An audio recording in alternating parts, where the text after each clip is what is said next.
基隆的安乐区昨日地下的自来水管破去，昨修理了后又搁漏水，一直到早起也咧停水。民众只好到临时的这个送水站来灌水煮饭。菜市仔摊商是正惊讲，这个水管若修理袂好，会影响因做生意。 菜市内拢是叫卖声，伫基隆的仁爱市场是真个在地人喜意的所在，有介绍真实在自助餐、甲日本料理等等。进前安乐区卖金路水管破去，这摊商真烦恼。以为会停水，结果没有。啊，因为你们有水塔。对。摊商讲家在有水塔，抑过清明年假用水量较大，烦恼水管抢修的进度。 当然是希望赶快，因为我们这么多人在做生意，而且现在又假日，今天开始又假日，人很多。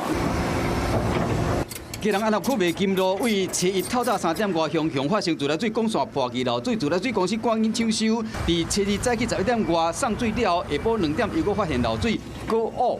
为昨下晡4点半到今仔日下晡3点半停水，估计基隆市有43000户受到影响。应该会。 比上次短，因为我们现在比较之前那些管沟，大概我们确定过有可能的位置，我们大概也会比较清楚，所以速度会加快。自来水公司表示讲，抢修的赶进度，希望讲会当降低对民众的影响。Hello， 我是林明瑞，想要抢先掌握最及时的新闻资讯吗？赶快订阅、按赞、开启小铃铛，锁定我们华视新闻的 YouTube 频道。